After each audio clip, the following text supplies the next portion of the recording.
Wanda! It's Harmless Phosphorescence.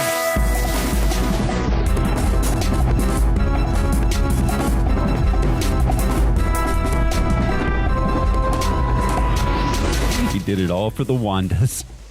The Wandas. The Wandas. So you can take that cookie and stick it up here. Hello, everybody. This is Malignant Sal, Thoreau Smiley. I am joined by... I'm Josh CC, and I don't want to keep that side of potato salad waiting. I'm Brian Lesh. Destroy the cosmos first, ask questions later. I'm Alaric Weber. I got more tricks than your local hooker. And this is Harmless Phosphorescence. It's the podcast where we watch every theatrically released full-length live-action superhero movie ever made. We gather some research into the production and the source material, and we tell you all about it. This week, we are watching Spawn.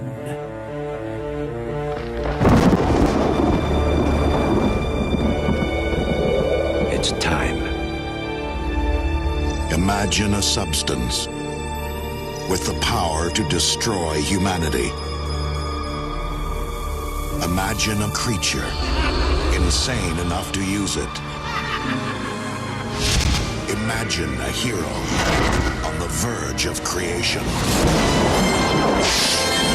From flesh to steel. You must visualize your objective. From blood to blade. Don't get cocky. You have a lot more to learn. From man to spawn. Peekaboo. I see you. We have harvested the ultimate weapon. Makes the Ebola virus look like a skin rash. Congratulations. I say destroy the cosmos, ask questions later. Who are you? This is just what they want. You're playing their game. Then now play dirty.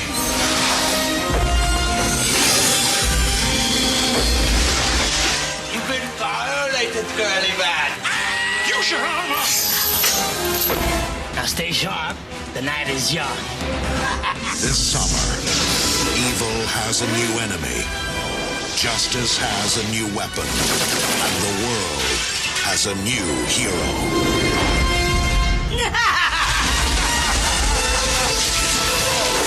Spawn.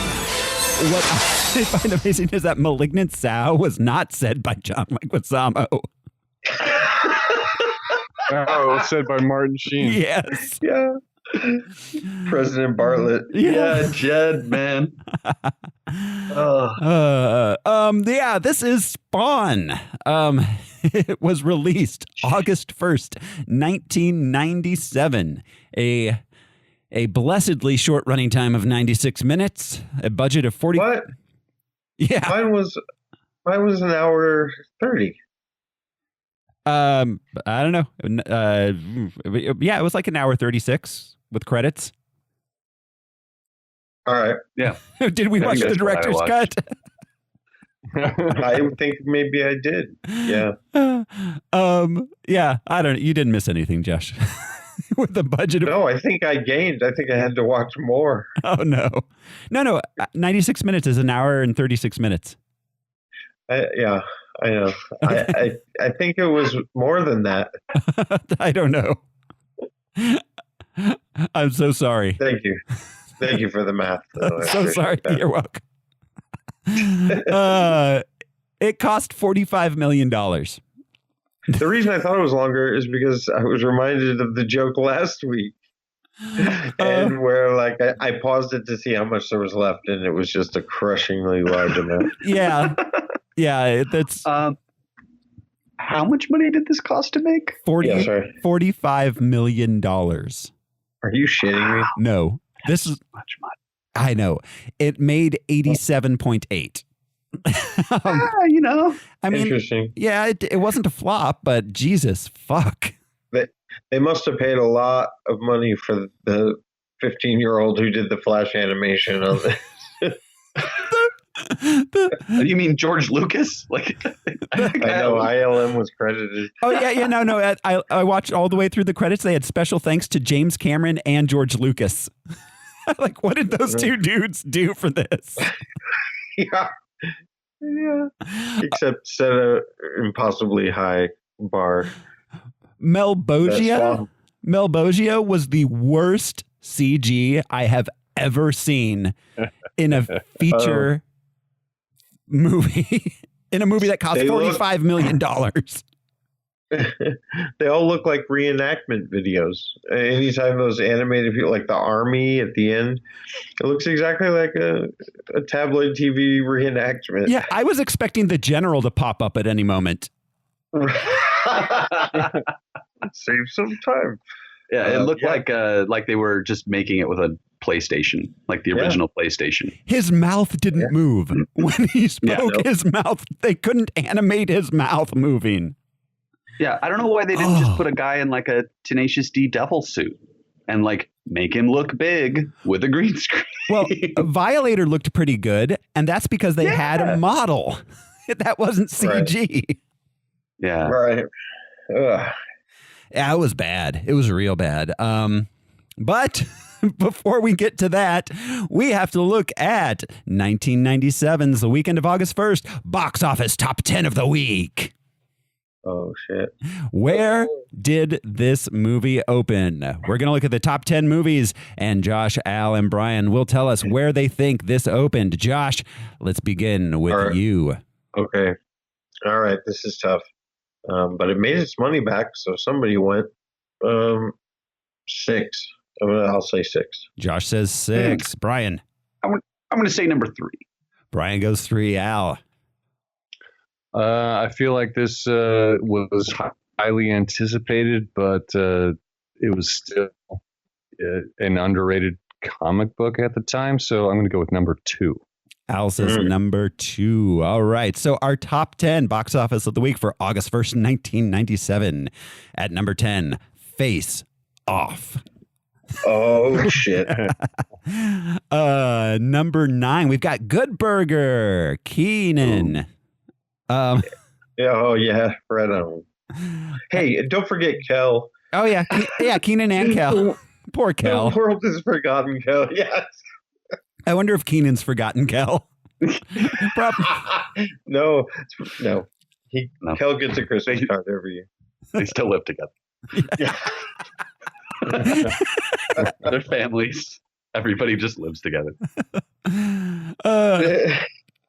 At number 8, we've got Nothing to Lose. I don't know what movie that is. Probably a rom-com. But hey, and by the way, we have 3 movies opening this week. At number 7, opening Air Bud. Oh, Air Bud. Oh, that dog can play basketball. Hey, should we go see Air Bud or Spawn, guys? Fucking Air Bud every time. Terrible. That's a terrible choice. Yeah. Man, that dog can Sophie's choice shoot from the free throw line. Yeah, that dog was acting his asses off. Yeah, asses? Multiple asses. Yeah, because it was several dogs. Yep. And several asses. At number 6, Contact. That was a good movie. Yeah. Contact? Yeah. Yes. Yeah, Jodie Foster. Fucking Matthew McConaughey. That was 6. He's like, what if y'all science ain't enough, Jodie? I argue that Jake Busey steals that show. Oh, wow, yeah. Yeah. I forgot about Jake. Jake Busey steals every show. Yeah, it's in the Busey blood. I'm going to Busey Town. I was watching a Simpsons episode recently, and Gary Busey was hosting like a sexual harassment, sexual assault video. Oh, man. Okay. At number 5, we have Men in Black. Wow. At number 4, also opening this week, Picture Perfect. Was that Julia Roberts? Who? I don't remember. I don't know. At number 3, we have George of the Jungle. Oh, damn. Yeah. Crazy. Brandon Fraser. Yeah. Bringing it. And at number 2, Spawn. 2. Al gets it again. Al's cleaning up on this game. He usually does.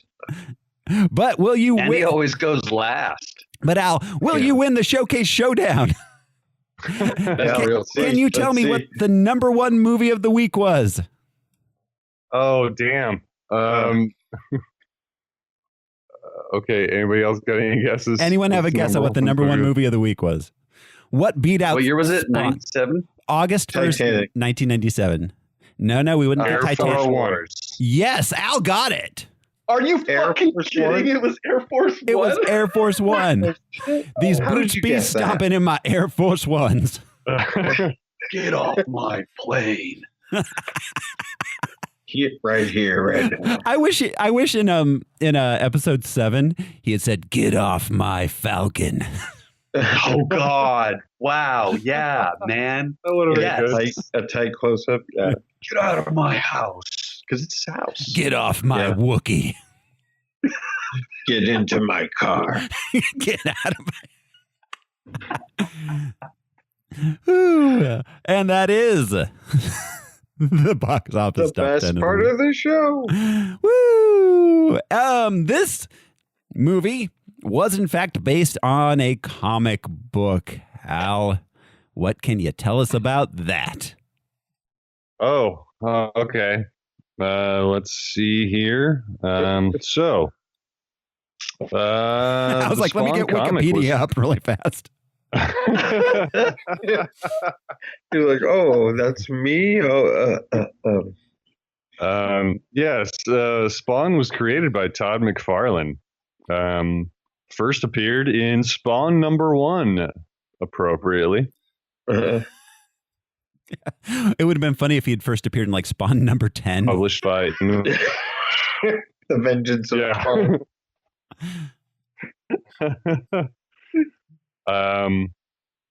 Spawn has ranked 60th, 50th, and 36th on various lists of top comic book characters. Wow. Prestigious.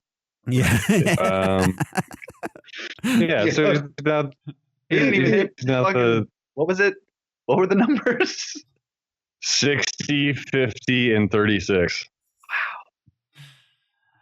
Wow. Maybe next time. From the Academy of Nerds and Sciences. How big was that sample? Todd McFarlane had previous notoriety working on Marvel's Spider-Man. I want to do a quick aside about Image Comics because it started in 1992 as well. Mm-hmm. Image Comics was founded by several disgruntled comics creators and illustrators. Yeah. The work for hire policies at Marvel and DC granted creative control and property to the publishing houses, not the creators. Which sucks, but it makes absolute sense. I mean, it screws the artists in many ways, but you can't just have, I don't know. Well, it has to be owned by Marvel. Well, yeah, I mean that's like if the directors owned like the characters of the movies they made, like no, they belong to the studios. Right. Yeah. So like Todd McFarlane, he created Venom, if I'm not mistaken, right? I can't say one way or the other. I'm pretty sure. But so imagine. I know he worked on Venom. Oh, certainly, he did some of the. Yeah. If he had ownership over Venom and took it elsewhere, then there would be a conflict as far as the universe itself. Do you know what I mean? Yeah. Yeah. So you couldn't mention Spider-Man. You couldn't have any of that. So that's my aside. It makes sense. Oh no, it totally makes sense because if they have a shared universe, then that has to remain consistent in some way, as consistent as they let it be. Right. Sorry, where are we? Oh, let's see. So we had 8 creators who founded Image Comics in around 1992. Todd McFarlane, who was listed as president, Jim Lee, Rob Liefeld, Mark Silvestri, Eric Larson, Jim Valentino, Will Portacio, and Chris Claremont. At the time that they announced the the opening of Image Comics, stock in Marvel Comics fell $3.25 per share. Wow. In 2008, Wizard Magazine rated the launch of Image Comics #1 in its list of events that rocked the comics industry. I miss Wizard Magazine. Oh, Wizard was great. Wizard and it's fun, yeah. Wizard and what was that other one that was like movie? Fangoria. Fangoria, yeah. I loved that too. Yeah, that was good. Oh, by the way, Venom was conceived by Randy Schueller. Not Todd. I just looked it up as well, and McFarlane gets credit though, and Dave Michelin, who was the writer. Maybe McFarlane drew Venom, like maybe he was like did the design. Yeah. Oh yeah, it looks like they bought some dude's concept. Randy's. Yeah, Randy Schueller. Fucking Randy. Anyways, Randy. We'll get to Venom in a couple years. Is Randy the name of the Messiah in The Good Place? The dude that figured it out? Yeah, I think maybe it was Michael McKean. Yeah. Randy. Yep. Was it Randy? I can't remember. Anyways, yes. So the first issue of Spawn sold 1.7 million copies. Wow, that's a lot. That's a lot. I had it. That's a spicy meatball. Former Marine, former Secret Service. Former Marine, former Secret Service, dead CIA agent Albert Francis Simmons returns to the living realm 5 years after his murder at the hands of Bruce Stinson, codenamed Chapel. At the behest of U.S. Security Group Director Jason Wynn. While dead and in hell, Al Simmons makes a deal with the devil Malbolgia to become a hellspawn in service to Malbolgia in return for seeing his wife Wanda one last time. Al returns to Earth with near amnesia, a wicked Helltan, and a demonic guardian, the Violator. That name. I hate that Violator. name. But it wasn't a very good comic to begin with. I don't think he's a writer. He's an artist. I mean, it was super 90s edgy, like, yeah. I mean, it was just like the story was just as flimsy as this movie. Yeah. It was just, it was because it was like a new, we curse and stuff. And because we can do that. So it had this like sheen about it of being like a cool new 90s thing. Yeah, I remember. I mean, I had it. I'd spawned #1 in many subsequent issues, but yeah, just never got good. It was edgy. Yeah. Yeah, for the sake. Al returns to Earth. Oh, I did that one part. Okay, slowly piecing together his past, Al finds his wife Wanda, now married to his former best friend Terry, with whom she has a daughter named Cyan. Okay, so that was attempting to. I'm sorry. In the comic, that was definitely Terry's daughter. Yes. Okay, because I found that confusing in the movie, whether that was Terry. Yeah, it wasn't outright stated at all. Whether that was, it took me a little bit. Yeah, to figure out if that was Terry's daughter or Al's daughter. Mm-hmm. Right. Yeah. In the comics, Terry was another person of color. Yeah. I have a little bit about that in the movie production. Interesting. Attempting to find new purpose in life, Spawn fights street thugs and gangs, becomes king of Rat City, where the homeless people live, and finds a mentor in fellow bum and hellspawn Cogliostro. Take me down to Rat City. So the Rat City thing, there were a couple of visual parallels to that that I did not understand until you said he was the king of Rat City. We'll get to that though. Like the last image of him in this movie involved a lot of rats, and I was really fucking confused. Yeah. Anyways, yeah. Yeah. So the comic had several spin-offs, including Angela, which was about who's the boss. Yeah, I remember the comic, but that's so funny. Angela. And Sam and Twitch. Sam and Twitch were two. Ooh, Sam and Twitch sounds good with like toast.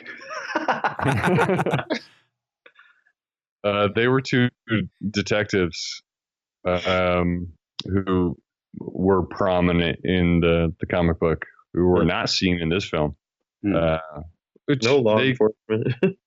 No, none at all. It actually could have been a little more interesting if these two characters had popped up in there. There's a dozen ways this could have been more interesting. You know, that actually, there could have been cops. You know, like, that's not a thing that I normally say, but there could have been cops. That might have made this more interesting. Yeah, right. Like a detective or something. Maybe that's too Batman-y. I don't know. Speaking of which, there was a Spawn Batman crossover. Hey everyone, Thoreau from Harmless Phosphorescence here with a message for you. Yes, you listening to me talk. Did you know that the Harmless Entertainment Network has a Patreon? That's right, you can join in and get extra fun like a Star Wars Harmless Phosphorescence miniseries, a patron-only Q&A roundtable episode. We have great bonus episodes of audio dramas like Attention Hellmart Shoppers in 1994. But not only that, if we reach our next patron goal, we'll do a monthly bonus Harmless Phosphorescence about a patron-chosen non-superhero movie. Plus, there are great new shows on the way, and if you're a patron, you'll get to hear them first. Head over to patreon.com/harmless entertainment today, and for the price of a cup of coffee, you too can join our super awesome superhero club. Now, back to the show. There was a Spawn animated series on HBO between 97 and 99. Keith David was the voice of Spawn. Who is Keith David? From The Thing? From the what? The Thing? From The Thing. Oh, he's yeah. And They Live. He's in They. Yeah, and he's in They Live. Yeah, gotcha. Okay. He also did a lot of voice work. He was Goliath on Gargoyles. Yeah. Okay. He's a bunch of voices on Rick and Morty. He's the president on Rick and Morty. Yes. Oh, yeah. Yes, he is. That's my favorite voice that he does. That and the giraffe, I think, in the big room full of people. Yeah. Apparently, Jordan Peele really wants to make a Gargoyles movie. Wow. I'd love to see like an Us like Get Out style Gargoyles movie. And Keith David was married to Marky Post in There's Something About Mary. Aw. I wish he was just married. He was really funny in that. Yeah, he was. Oh, yeah. Is it the Frank or is it the beans?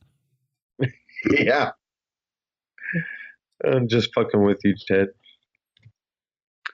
Let's see. Okay, so in 1993, Neil Gaiman was the writer who introduced Cogliostro, Angela, and Medieval Spawn.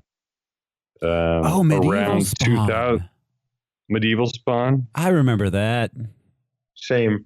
Neil Gaiman, whoa. Yeah. I didn't know that. Around the year 2000 or so, McFarlane ceased royalty payments to Gaiman, citing work for hire, which was the exact reason that they started Image Comics in the first place. Oh, Totally. Oh, McFarlane. Protesting the work for hire concept. The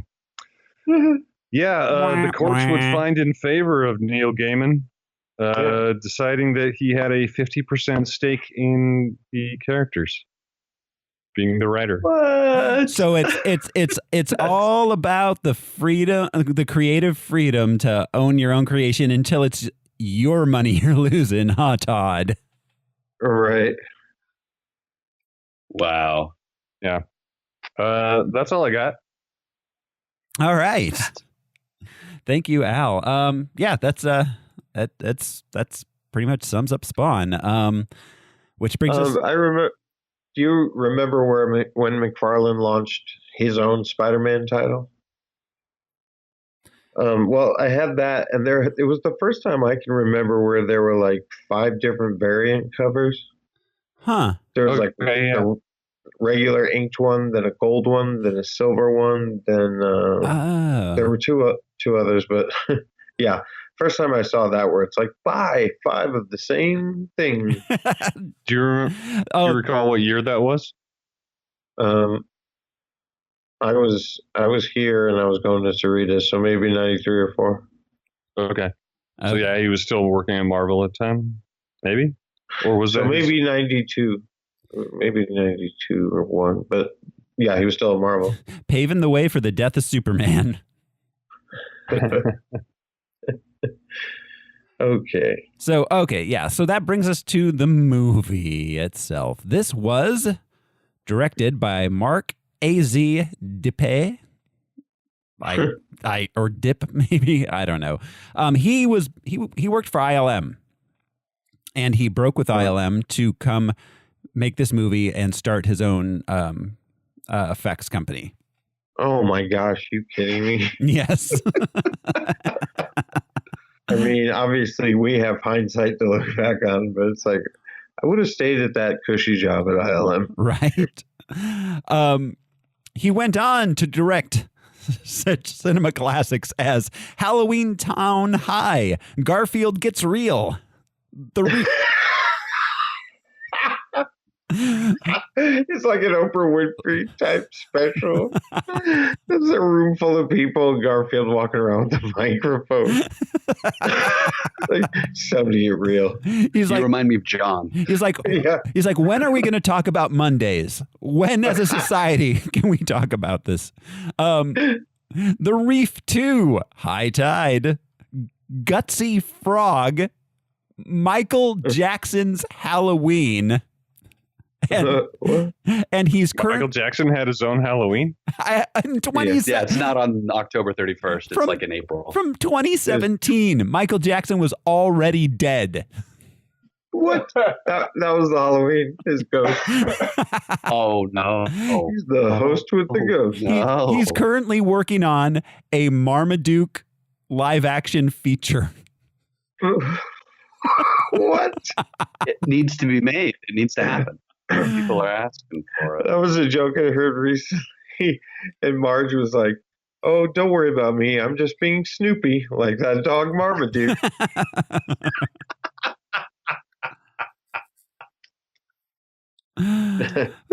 He's working on. It's in the process. It's in the lab right now. That's TBA. Fucking Marmaduke. It's currently filming, according to IMDb. Okay, this was written by. Is it going to be like Cats? Oh my god! Lots of Marmaduke butthole.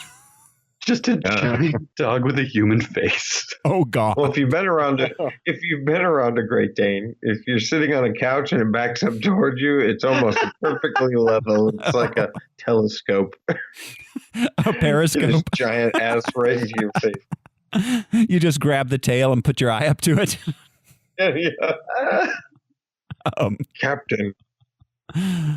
This was written by Alan B. McElroy, who was a longtime collaborator of Todd McFarlane. He's done a lot of Spawn work. He wrote the Curse of Spawn comic series. He was the showrunner and co-creator of the animated series, which Al told us about. He also wrote the Resident Evil script for the 2002 Paul W.S. Anderson Resident Evil. Yeah. He did the entire Wrong Turn series. Starring the first one's cool. Yeah, first one's good. Starring Eliza Dushku. He did all 6 of them. No, 7. Sorry, there were six Wrong Turns. 6 wrong turns. Doesn't that make a right turn? Wind up at the right place, you know? Yeah, exactly. You'll end up going, the way you needed. He worked on the Vampire Diaries, and the Night Shift. Working on the night shift. This movie starred Michael Jai White as Albert Simmons and Spawn. So we talked about him briefly in Toxie 2, 3? Which one was it? 2. 2. It was 2. Okay. We talked about him briefly in that. He was in The Turtles. Turtles 2, The Secret of the Ooze. His big breakout was the 1995 HBO film Tyson, where he played Tyson. Oh. He was also in a number of other movies in between there. Universal Soldier, On Deadly Ground, 2 Days in the Valley. He would go on to be in the Breakfast of Champions movie. That was not good. Kill Bill Volume 2. His scene was deleted from that. Oh. Why Did I Get Married? And Why Did I Get Married Too? Which the questions were not answered in the first one. Right. What's his face? The Medea guy. Tyler Perry. Tyler Perry. That is an oeuvre of which I am very unfamiliar. You got to get out more, bro. Yeah, right. See some Tyler Perry movies. We will see him again. It's time to get real. Right. With Garfield. We will see him again in The Dark Knight. Oh yeah. Yeah. Gamble. And let's see. He did a guest spot on CSI Miami in 2003. And in the upcoming new animated Spawn, he does the voice of Barabbas. I don't know how to say Spawn. it. He also was There's a new one coming. Pardon me. It is TBA. Jeez. Okay. He was also, I'm sure Al is aware of this, in Arrow. Yeah, I brought that up on Toxie to whatever. I can't remember his character's name. Ben. Oh, he was Bronze Tiger. That's right, Bronze Tiger. Which is what my wife calls me. Bronze Tiger. You are looking particularly because I get third place. Yeah.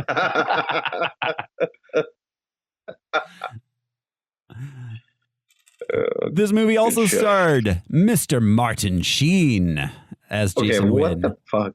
Right? Someone needed a paycheck. Yeah, man. Evil Jed Bartlett.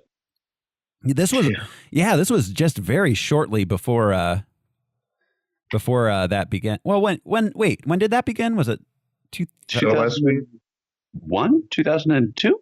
I think, right? I forget. Yeah, I guess it was early 2000s. So just a few years before that. So Martin Sheen was born Ramon Gerardo Antonio Estevez.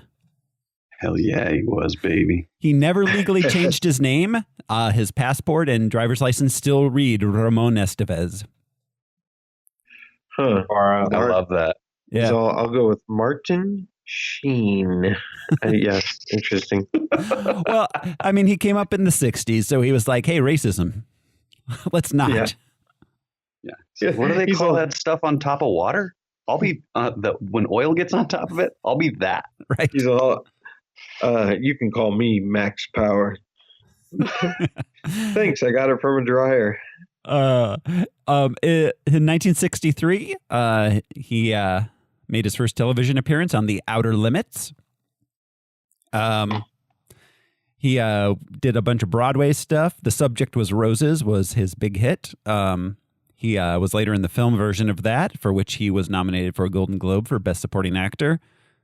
Let's see. He did a lot of guest spots on TV. My Three Sons, Flipper, Mission Impossible, Hawaii Five-0, Columbo, The Streets of San Francisco, and he had a recurring role on The Mod Squad. Holy shit. His film work included Catch-22, Apocalypse Now, Gandhi, The Dead Zone, Firestarter, Wall Street, JFK, The American President, Dead Presidents. There's a lot of presidential stuff he had going on. Yeah. But most of his movies are really, really good. Most. Yeah. Oh, yeah. Yeah. I mean, especially throughout the 70s and 80s. Yeah. What was it? Hot Shots Part 2? Where him and Charlie had that scene together. What did they say? I loved you in Wall Street. Is that it? Yeah, when they were passing each other on the boats. Yeah, that's right. Yeah, I did jokingly say, like, did Charlie do his stunts for him? Yeah. We will see him again in The Amazing Spider-Man as Uncle Ben. And of course, he played Sergeant Seymour Skinner in The Simpsons. That one episode. Oh, really? Which, if you are a Simpsons fan, you know the one. Yeah, Armin Tanzanian? Armin Tamzarian, yeah. That's right. Yeah. The real Seymour Skinner. The real one. Yeah. And of course, he was in The West Wing. He's currently on Grace and Frankie. He's so good on that. Well, that's a cool show, but yeah, he's great. So did Grace ditch Will and she found Frankie? That's exactly right. Yeah. It's a prequel to Will and Grace. John Leguizamo stars as the clown / Violator. He got top billing in this. He did. Yeah, he was the star. He was hot. Yeah. Then. Oh, late 90s was his time to shine. Yeah. He started out as a stand-up in New York in the 80s. He made his television debut in 1986 on Miami Vice. He played Madonna's boyfriend in the Borderline video. He was in something called Mixed Blood, Casualties of War. He was a terrorist in Die Hard 2. He was in Hanging with the Homeboys. He was the robber in Regarding Henry, opposite Mr. Harrison Ford. And he played Luigi in the Super Mario Brothers movie. Yeah. I never saw that. Oh, Al. Me neither. No, yeah. Oh, Lord. It is a movie. What year is that? We might have to nominate it. 93. 93. It's 93. It's Okay. a breathtakingly terrible movie. I mean, it's smacking me levels, Al. So I've heard. He was in Carlito. He was in Carlito's Way. I was just saying that. Yeah. Oh, He played Benny Blanco. Benny Blanco. Pyromaniac's Love Story. Oh, Tu Wong Fu. Thanks for everything, Julie Newmar. That was around this time, right? Yeah. Yeah. He was in Romeo and Juliet. Oh, I'm sorry, Romeo plus Juliet. Yes. Plus Juliet. Yeah. The Pest was the movie that came out right before this one that he did. He played Rat Number 2 in the Eddie Murphy Dr. Dolittle. Number 2. Yeah. He was in Summer of Sam. That was a pretty good movie. Moulin Rouge, Collateral Damage. He did the voice of Sid the Sloth in all the Ice Ages. That's right. God. Ooh, he was in the Assault on Precinct 13 remake. A bunch of stuff. Oh my God, he was in The Happening. Oh, that's a movie to nominate.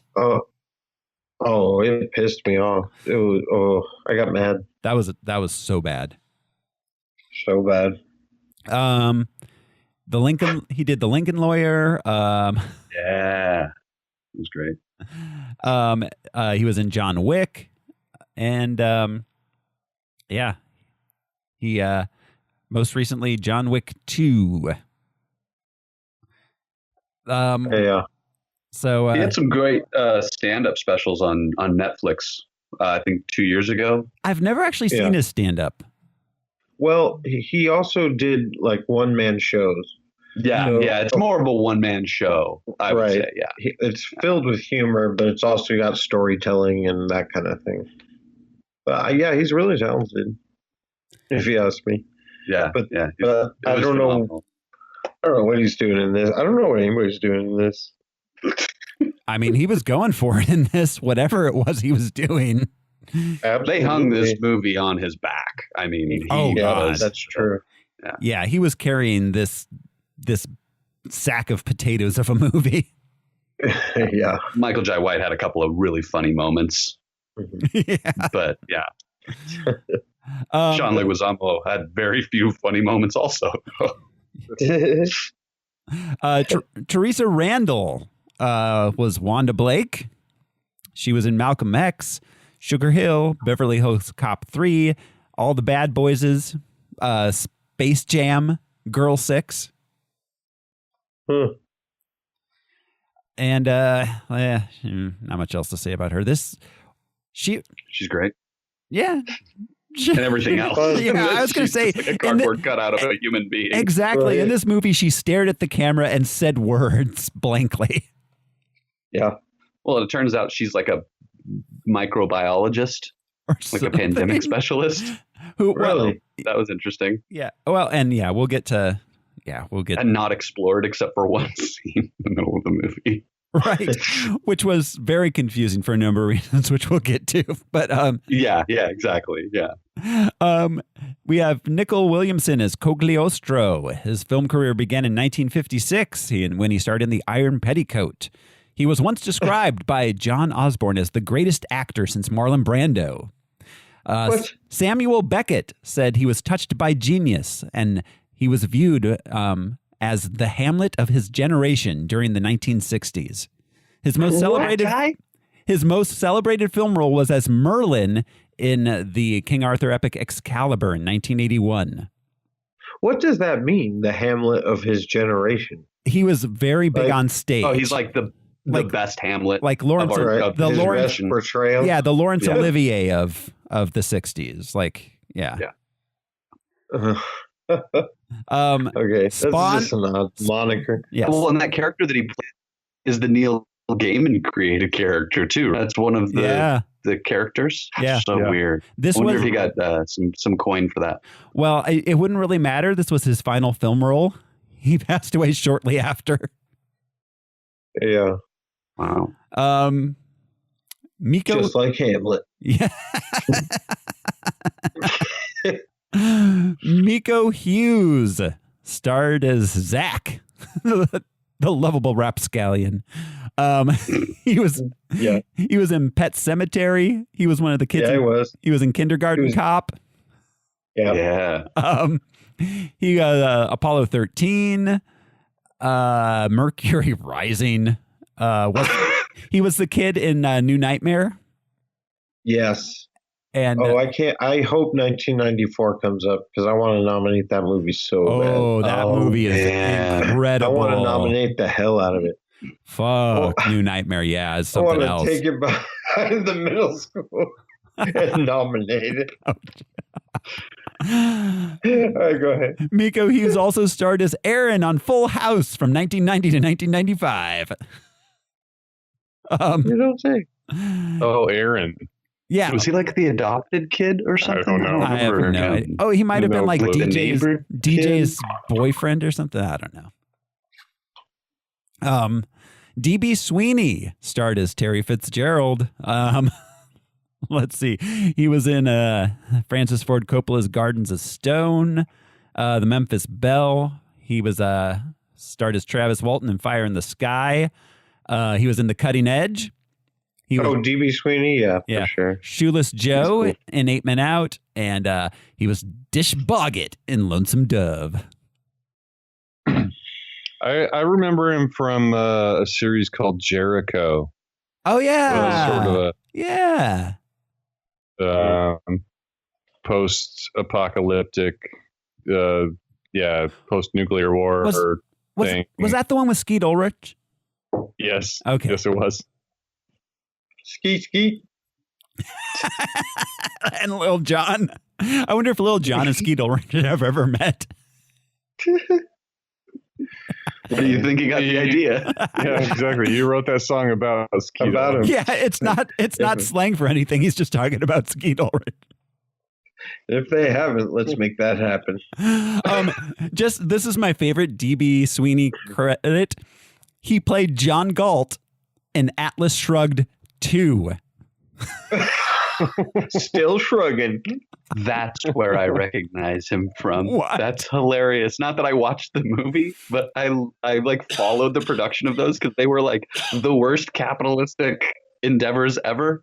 That's where I recognized his fucking face from. I was like, so that's John Galt, huh? That's the answer. Why is there that guy? Atlas Shrugged, but he wasn't John Galt in Atlas Shrugged. Pages long. He wasn't in Atlas Shrugged 1.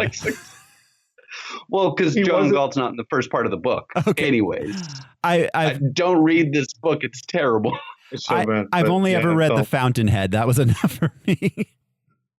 Hey, man, if you're into rape fantasy, right? And Ayn Rand's for you. Terrible. Anyways, yeah. We have. He's fucking John Galt. That obsessed me. That's hilarious. We've got Melinda Clark and her mom hair is Jessica Priest. She's known for playing Faith Taylor on Days of Our Lives. She played. Oh, was she? She was Martin Sheen's badass. Yeah. Jessica Priest. She was Julie Cooper in The OC, and she played professional dominatrix Lady Heather on CSI from 2. And I wanted to just jump back to what I was saying earlier about the comics when Al Simmons was killed by Chapel. The guy codenamed Chapel, and I guess they decided on Priest for the film. Oh yeah, well, and because they wanted to make it a lady, I guess. Yeah, a lady killer. What is this? Chapel's not a lady's name. Yeah. Priest. When I think of priest, I think of ladies. She's got style. She's got grace. She's a lady. Okay. Columbia Pictures showed interest in a film adaptation of Spawn as early as 1992. I'm sorry to interrupt you, Thoreau, before we get away from the cast of characters. Yeah. Did you happen to did anybody happen to look up the voice of Malbolgia? He had a voice? I assumed that was computer generated. No, that was a person. Who was the voice of Malbolgia? Our beloved Frank Welker. Oh, wow. Yes. Scooby himself. Yeah, well, good for him. Wow. He does like the voice of everything that's not human in like every movie throughout the 80s and 90s. Pretty much. It's like, hey, I was Scooby-Doo. No, you were Malbolgia. It's like, I guess. Will you sign my Spawn T-shirt? I wonder if you ever got that. And he's just no, man. Will you explain Spawn to me? So were you the devil or what? Yeah. What? Yeah. There's so much confusion about this. Okay. So, negotiations fell through with Columbia Pictures as Todd McFarlane felt the studio wasn't giving him enough creative control. This seems to be an ongoing theme with Todd McFarlane. Right. He has creative control issues. There's an adult diaper he can wear for that. He eventually... I wonder what less creative control and like less, studio shit would have done to a movie. It would have been like there would have been no light on the frame. Everything would have been in black and white. Right. I don't know. Yeah. And so dark. It stuck very closely to his story and to the early comics. Oh, yeah. Yeah. Well, yeah. So he eventually, New Line, who made this film, bought the film rights, for $1 in exchange for giving him complete creative input and merchandising rights. He was trying to pull a George Lucas on this thing. Yeah. $1. What a ridiculous industry. Right. So This is the visual effects were an important production concern. The film was to be produced by... No, they were not. The film was to be produced by Pull Down Your Pants Pictures, which is a company formed by former ILM artists Mark A.Z. Dippy, who directed it, Clint Goldman, and Steve Spaz Williams, who I suspect they named the dog after. Yeah, I saw that at the end, the end title card, like, yeah, pull down your pants, and just a bunch of pants dropping. But they named the dog after, what's his name? Spaz. Yeah, they named it after Steve Spaz Williams, who was the visual effects supervisor. And who said that this film was their opportunity, was their ticket out of ILM. Are we sure that they didn't name him after the dog? I didn't do enough research to know whether Spaz was the dog from the comics or not, but maybe they called him Spaz because of the dog. Maybe. So I was it looking could go either way. And the kid Miko, the kid actor who was in everything, who played Zach, he named his cat Spaz, I assume after the dog in this movie. Huh. Fucking, how the hell did I wind up on that random ass fact? Right. But yeah, Spaz is a popular name, I guess, with the cast and crew. Well, we're giving credit to the dog, but nobody remembers Reginald T. Spaz from History Book. It's all about he was Colonel Spaz, the winner of the Battle of 1483. Oh yeah, you remember the song? That's 1483. We took a little trip with Lieutenant Colonel Spaz down the mighty Mississippi. Yeah, brought a little bacon. All right. So,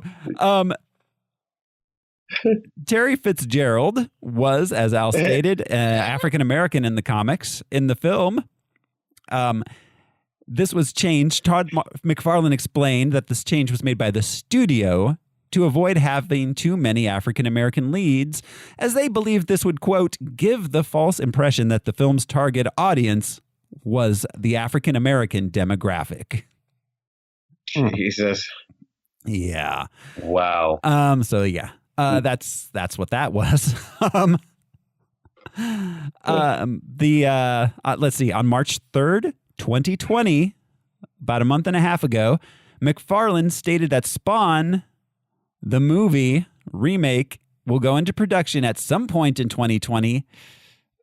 That may be pushed back now, with the intention for McFarlane to direct and Jamie Foxx to star as Al Simmons. Wow. Yeah. So I hope they don't change the cape at all. I hope they just keep the cape exactly how it was. The exact same level of CG. Yep. Yeah. I just the cape to look was like some of the best stuff in this. I was so confused by the cape. I think that was the whole point. Just confusing. Yeah. General disarray. Yeah, I mean, it was really trying to mimic Todd McFarlane's art style, which was a mess. Just a fucking mess. The cape did not render very well in whatever format I was watching.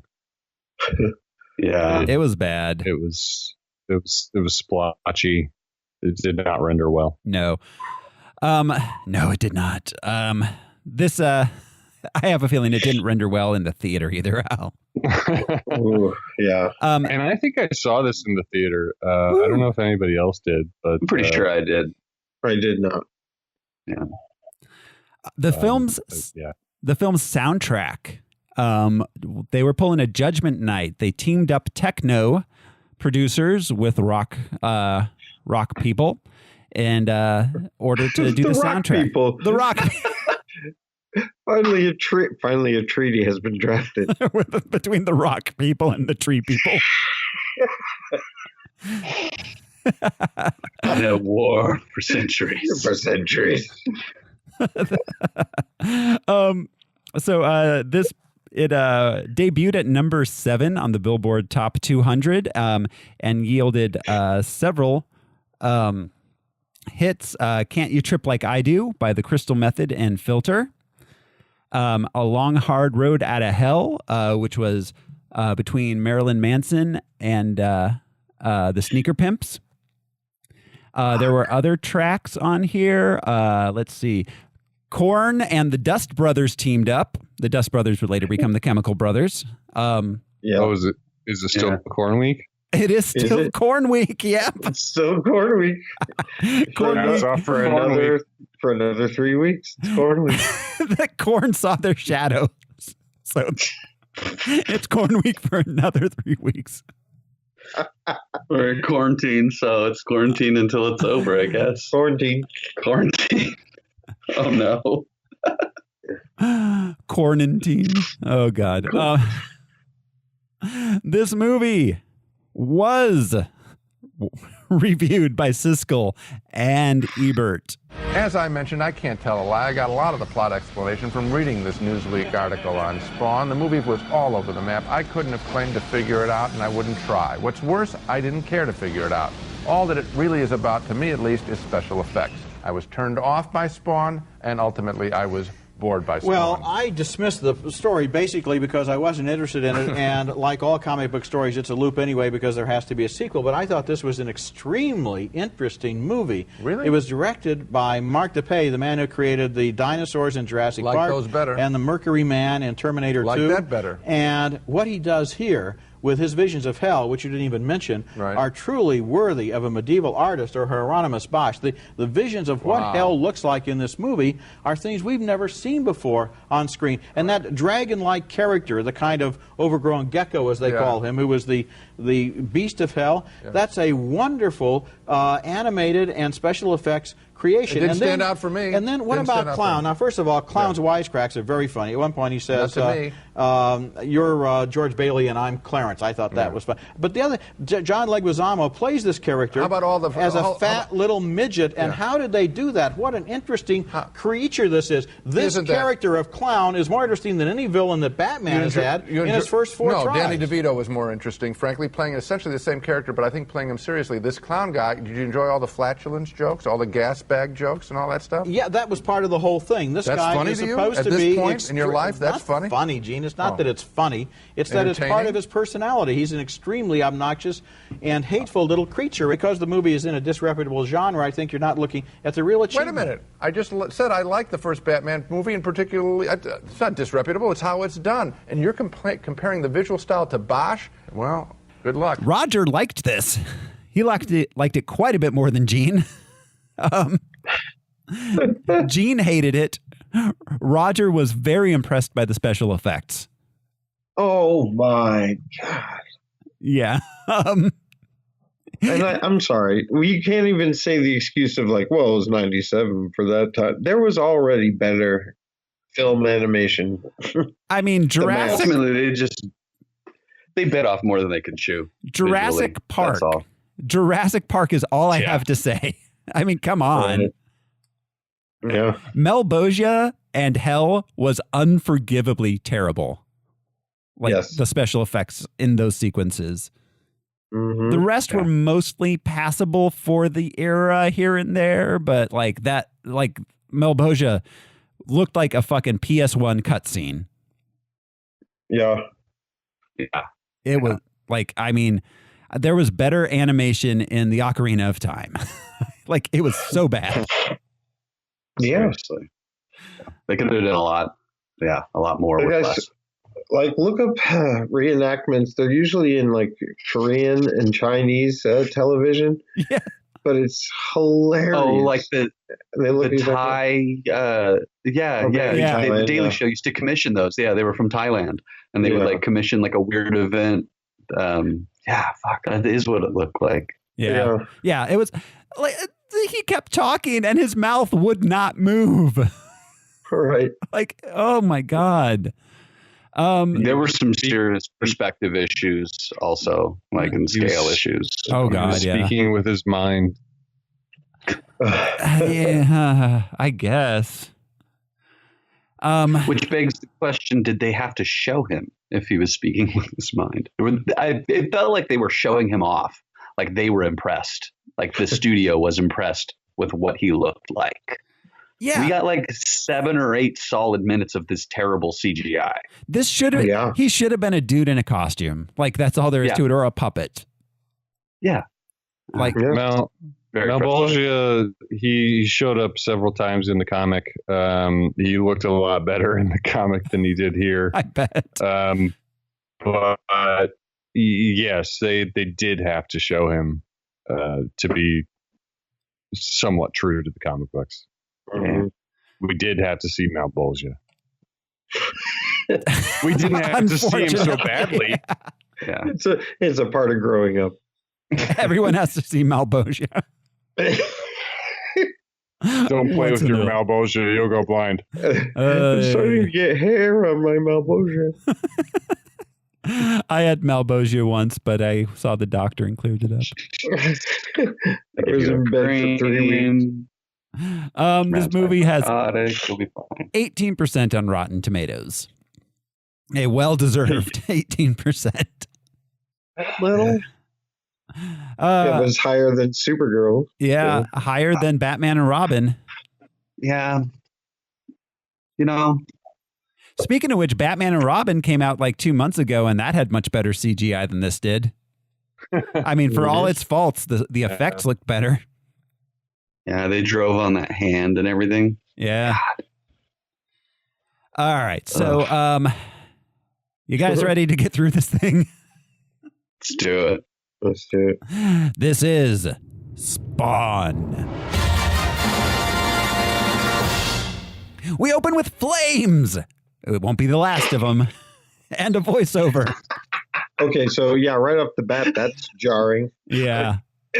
Here's some exhibition. Is this hell? It will be. Exposition.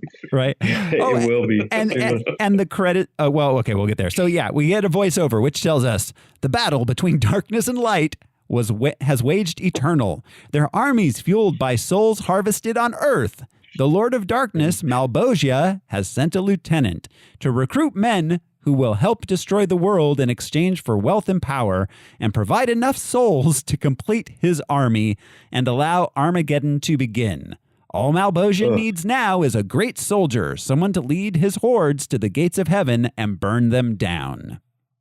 Armageddon's on its way. Armageddon's on its way. Armageddon's on its way with another J, and it's okay. Yeah, they're all. Some people believe that Malbolgia. I just because this whole thing is like he's the devil. I assume not one of many devils. Yeah, it's confusing. But if he's charging the gates of heaven and all this stuff, there was a serious lack of apocalyptic imagery of like people holding signs and shit. You know? Yeah. Like, there should have been more of that. More churches and like priests yelling and stuff. Yeah, the outside world didn't know it was ending. They were unfazed. Well, all we got was Rat City and like a church roof. Well, and Martin Sheen says that, like, the fools think it's just the 5 o'clock news. Yeah, there were some weird parallels to right now. So the media, it's the media. So we cut to a military airport in Hong Kong. A plane lands. A masked gunman kills everyone in the air traffic control tower. He assassinates the important people disembarking as a grizzled-looking dude watches. Grizzled-looking dude? A dude that looks like he's out of a Dickens novel. Right. And obviously now we all know because we've seen Buffy, but it looks exactly like a Watcher. Exactly like a Watcher, yeah. But why would he not have contemporary clothes? I just don't... It's a little shit like that. Yeah. That dude stands out. A lot. Yes, especially when he glows green. Glows green, but in his Ghost of Christmas Past outfit. He knows what style works for him. I guess so, yeah. That's true. Keeping with the Hamlet theme. Yeah. He's like, I'm going to bring back magic peasant chic. I mean, it's like, I know that Levi's 527s, slim boot cuts work for me. I'm not going to go with the skinny jeans. even though they're popular. Yeah. What size floppy hat do you wear? Yeah. What size floppy hat? 14. Extra floppy. Extra floppy. Yeah, somewhere up there. I don't know. 8.5 inches. Ooh. It's like, well, no, he needs the floppy hat because it's summer and he's going to be doing some gardening. I mean, that's just the head shape. No, it's longer on the flop. I don't know. That's what she said. On the flippity flop.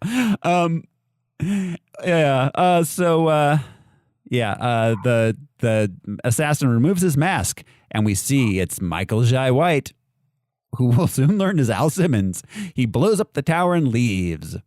So this is one thing that never paid off as far as movies and their predictions of the future is binoculars that give you every kind of information whatsoever. Right. You know, not just heat sensitive, but like, here's his name, here's his date of birth, weaknesses, turn-ons, turn-offs. Yeah. We never followed through with those badass binocular computers. It's like, and we'll get to the computer, like the crazy ass computer that Terry has later on. Yeah. But binoculars that are basically like Google Glass, but extra, but like 10 times that. Right. Information you couldn't possibly glean. Yeah. The hospital he was born in. Right. His mother's maiden name. First pet's name. First pet street he grew up on. Wait a minute. It's just stealing my bank information. Wait, it's telling everybody my porn name. That's secret. That's for me. Chippy Elmo Paul. Chippy Elmo Paul. Then we get It's a great porn name because it's so not a porn name. Then we get a credit sequence, which looks like a Marilyn Manson video. This whole movie looks like a fucking Marilyn Manson video. It looks worse than that. I'm telling you. It does. It's like, and what's funny is this. Yeah, the opening. It looked like it was the beginning of a show on like the CW, or the WB, or UPN. Even Buffy. Honestly, Buffy has a pretty cheesy opening. Yeah, thing, sure. But it looked just like that quality. It did. Well, and it had that thing where it was like, where like it was like a it was like the weird scratchy kind of like writing that would like go back and forth with like the double the sound mix was terrible. Yeah. The credits were really hard to read in here and then in the end credits where they were sideways. They were sideways and they were jumping around and just flickering. It's like they didn't want you to know. And the opening credit sequence. I could not even discover reading the credits. I could not even figure out who the worm trainer was for this movie. Well, it's a deep hole, a fiery hole that they're sort of going to. I don't know. I was like, those look a lot like my colonoscopy. Well, and the music, dark fiery tunnel. The music kept stopping, and it seemed like the credits were about to end, and then they'd restart at the beginning. Yeah. At the beginning, like there were like three false endings. No one on the cast and crew wanted any of their names to be legible. For history. Yeah, it's like, just roll the credits as jump around. Obscure as you can. Yeah, so then after the credit sequence, we get more voiceover where Cogliostro talks about Spawn having to make a choice between good and evil. This is the test. This is the test. Yeah. We cut Always a test. We cut to A6, which is a government agency. Like Martin Sheen has a whole lot of leeway for a government agency. Yeah, exactly. Yeah, he's working for the it was supposed to be like a CIA Black Ops type thing, right? Yeah. Yeah. So in the comics, it was called something different. It was like the U.S. Oh, where is it? The U.S. Security Group. I was going to say the USDA. He was the director of, and that was an umbrella organization that made involved the CIA, the NSA, and the what's the other one? PBS. NSC. The National Security Council. Yeah. The Dairy Council of America. So it was a big deal, but in the comics, it was the U.S. Security Group, not A6. A6 just sounds cooler. It's like, but yeah, we eventually. It's like MI5, but better. Right. One more. Yeah. Oh wait, isn't there an MI6? So this is America 6. Yeah. So make no mistake. Yeah, this was before Homeland Security, which is basically what that became. So I guess there's some foreshadowing, but one agency that controls every agency with absolute power. Yeah. Yeah. And okay, so Martin Sheen has really gone with the theme and decorating his office. He has the black globe. He smokes the black cigarettes. He has a framed picture of a mushroom cloud on his wall. And he has that convenient shadow that goes over the couch in his room. Right. Is he smoking black cigarettes or is he smoking cloves? I think they're cloves. I think they are cloves, but I don't know. Yeah. He also had 2 scorpions in his ashtray, which was very interesting. His ashtray was in like a fishbowl with 2 scorpions in it. Yeah, it made me kind of sad. Yeah, for those scorpions. Jed Bartlett needed that on the executive desk. So yeah, he's discussing the release of biological weapons with a shadowy clown. Yeah, it's like you're describing the Iraq War. Somebody went in to talk to George. And then the figure tells him he wants Al Simmons, A6 operative from the first scene, to join his team. That is, die and go to hell. Right. We meet Simmons' special lady.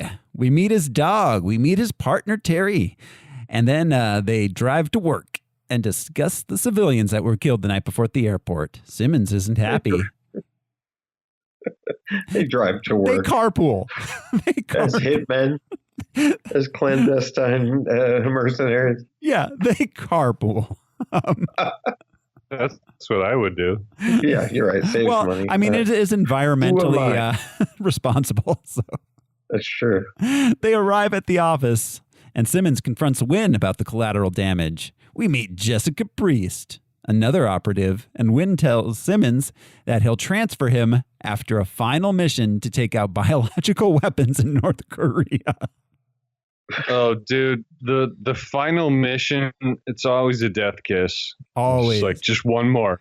Just one more. Just one more. Yeah, that's true. Yeah, never go on one more mission, guys, if you're listening. Never do one last job. That's right. When you're done, you're done. It's like the first one's free. Don't take it. Right. Yep. On the mission, he discovers that Wynn is planning on releasing the weapon in a nearby town to test it out. Wynn and Priest betray Simmons, threaten Wanda. He's all, yo, my virus is dropping. Check out the live stream. They threaten Wanda, and then they burn him alive. Yeah. And he screams, Wanda. A little bit later, Martin Sheen's like, I should have killed you when I had the chance. Like, you did have the chance, and you did kill him. Right. You did. You did good. Yeah. So he just didn't take. Yeah. He dies. I'm confused. Yeah. About that. He dies, travels down a tunnel of fire, and wakes up burnt to a crisp in a dilapidated cathedral where he meets the clown, who taunts him for a while. There were some Darkman vibes going on. Yeah, I could see that. Stumbling around. Yeah. I'm so ugly. Don't look at my face. Flesh. Mm-hmm. He meets the staging was. Oh yeah, very much. So he meets the clown. He meets the clown. And then the clown goes away. He meets Zach. He meets Cogliostro. They're in a homeless camp. They invite him to stay, but he refuses. Then so they did an old man and a kid. Yeah. That's bold. Usually it's one or the other. This had a dog, a kid, and an old man, all sidekicks. And a clown. An evil clown. That's true. That's another trope. An evil clown. Oh, Jesus Christ. Then we get some more voiceover. Cogliostro reveals that 5 years have passed, even though to Simmons it feels like no time at all. He arrives at his old house to find Wanda and Terry are now a couple with a kid, and they're in the midst of a birthday party with the clown. Like, the adults are being so negligent with this clown's show. Oh, and who hired the clown? I assume Wanda. I'm assuming Wanda. Yeah. Okay. Well, she clearly has she clearly doesn't understand human emotions, so she must have thought that clown was just fine. Yeah, he's pretty filthy. Yeah, he's terrible. And he's drinking. It looks like it's just bourbon and rocks, but like it's not out of a flask or a bottle. Somebody made it. It's in a tumbler. Yeah, someone poured him a drink. Yeah, it's in the tumbler with a straw. Can I get you anything, clown, before you entertain the children? I was like, I can do with 3 fingers of bourbon, please. Sure. Cyan, Wanda's little girl, goes up to Simmons, but Wanda and Terry freak out, and the clown. Isn't that blue? Cyan, is that blue in French? Yeah, it is. It is blue, right? Cyan is a shade of blue. Yes. Yeah. Dabu dee, dabu die. Yeah. So the clown comes up and leads Simmons away. Yeah, he's really covering up for Simmons there. Yeah, just straight up laying in the yard. The clown takes him to an alley, tells him he's dead. He jogs his memory and reveals that Simmons was sent to hell, where he made a deal with the demon Malbosia to lead his undead army to Earth and kill Jason Wynn to avenge his death in return for being with Wanda again. Yeah. Once again, this is a guy who's only doing things for the woman. Yeah. Yes. No greater good. Yeah, exactly. He's no better than Superman. I love all this. I love all the things. Sex. That's all they ever think about, man. But, I wanted to know more about the science of necroplasmic. Necroplasm? His necroplasmic skin. Yeah. Necroplasmic. So just dead blood? Is that? Nobody's dead. Necro's dead, right? Yeah, Necro is dead, and right? Plasma is just blood. Yeah, platelets. That's right. So it's like ectoplasm, but not a ghost. It's dead. Yeah, it's just dead. Yeah. That explains the rats. Yeah. I mean, finally, an explanation for the rats. So Simmons still doesn't believe the clown and thinks some sort of trick is being pulled on him by Wynn. It takes a lot of convincing for this motherfucker. It really does. So the clown takes him to his own grave and has him dig it up so he can see for himself. He finds a locket with a picture of Wanda in the grave, and then he's approached by some leather-clad, classic movie-looking toughs who are Satan worshipers. I wish he had worn his hat. I wish he had just taken the hat. It's like Marine Corps. Yeah. Oh, yeah. No, when he saw the hat, he was like, "This is my gun." He was like, "Oh my God, my hat!" Oh, my hat. Vengeance for his hat. Semper Fi. Oh God. So was anyone? I know I'm easily confused, and I know he went to hell and was sent back, but they didn't take any time to make it clear Because is he alive? Is he dead? No, he's dead, bro. Okay, well, he falls prey to a lot of the things that a human would. Like the common cold?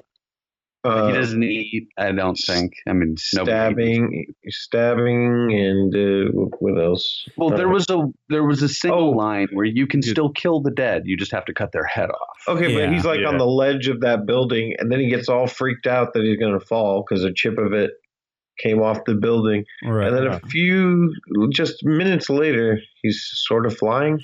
Well, I mean, I took that as he's figuring out what can and can't hurt him and what his powers actually are. Like he's still. I'm sure that's what he was doing, but I still was just. It was never clear if he was supposed to be dead, supposed to be alive. He crashed into that alley.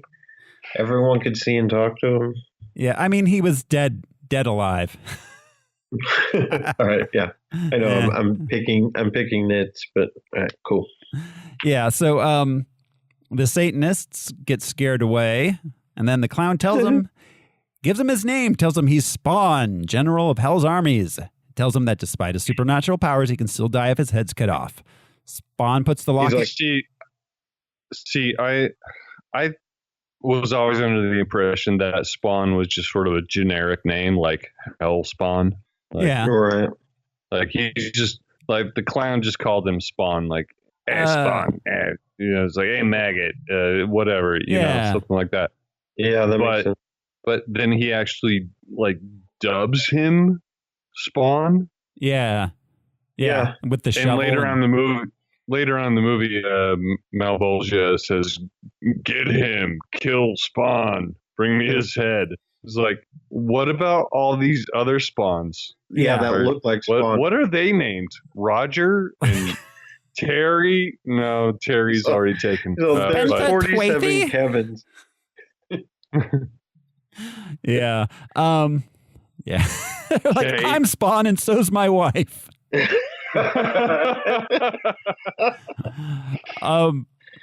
Yeah, so Spawn puts the locket literally inside his heart. And then the clown transports them back to the alley and leaves Spawn, who has a superpowered hissy fit. Cagliostro shows up, tells him he's from Saxony 500 years ago, and warns him that being bad is bad. So don't do it. Be good. Be best. Yeah. And the what now? Oh, wait. Alfred. The clown eats a maggot pizza. Oh, yeah, he does. Oh, yeah. Yeah. That is super And gross. I love that. But Cagliostro. Yeah, he hates anchovies. Cagliostro was from Saxon, England, with an awesome British name like Cagliostro.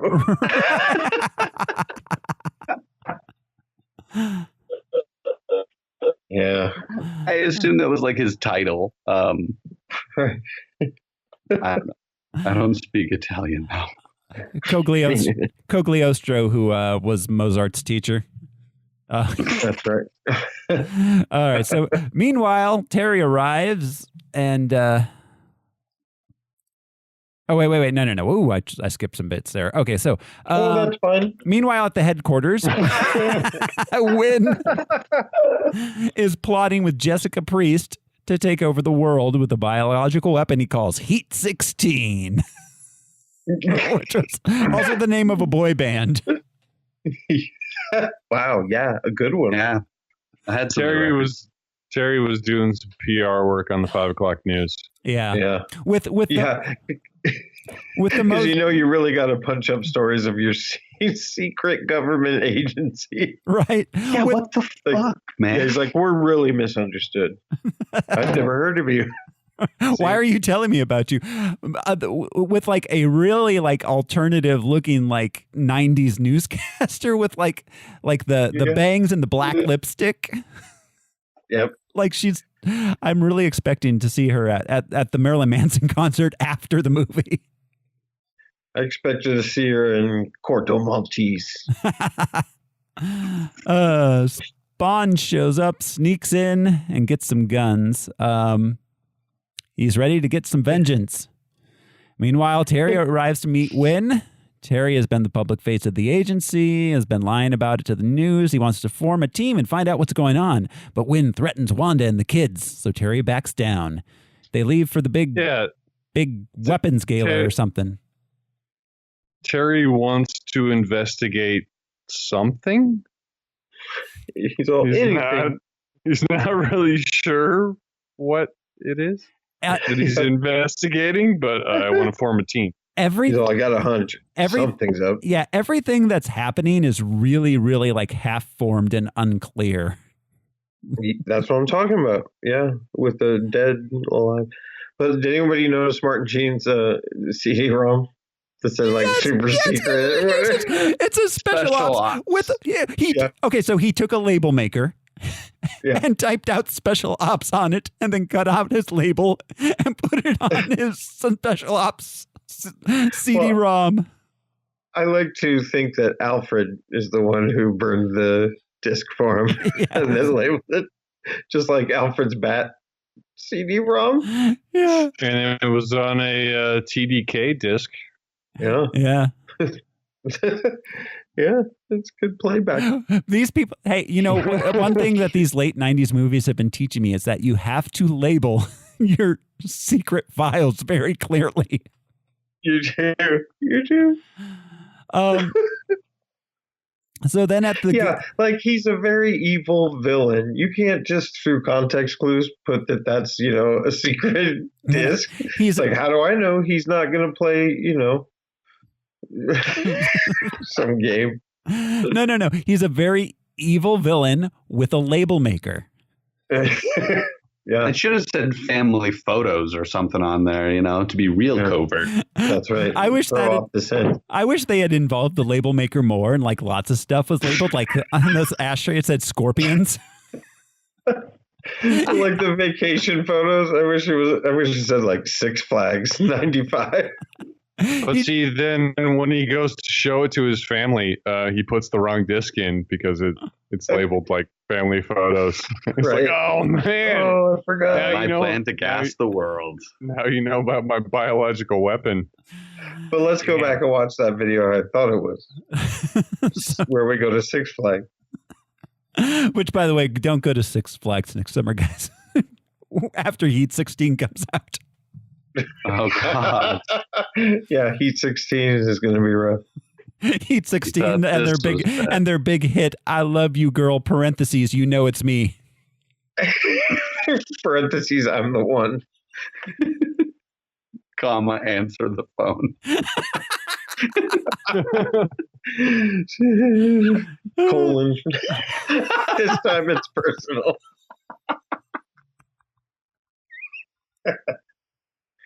We should be Heat 15. Why do boy bands have to be young all the time? True. What about man bands? Yeah. Man bands.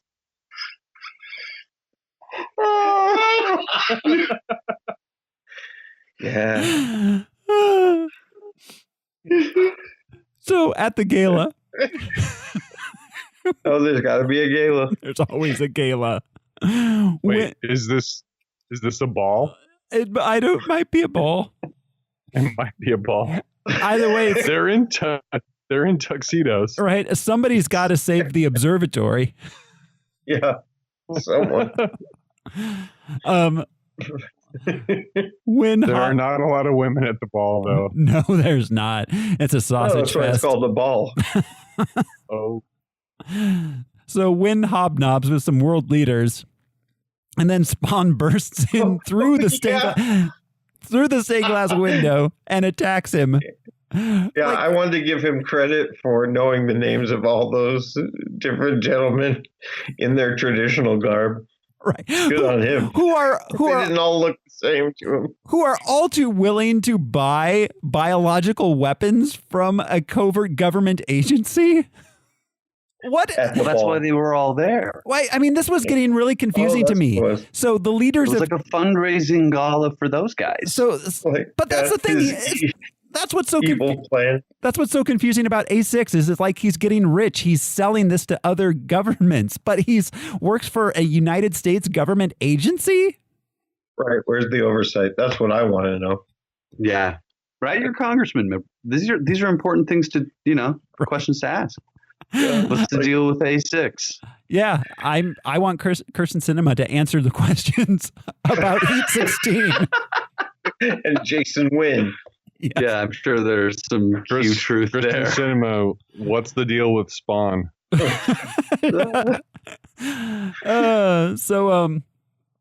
Yeah, that would be hilarious to post things on social media about like villains from movies and things. Like we need to look into Jason Wynn and what he's got going on. And I bet so many people would believe that shit.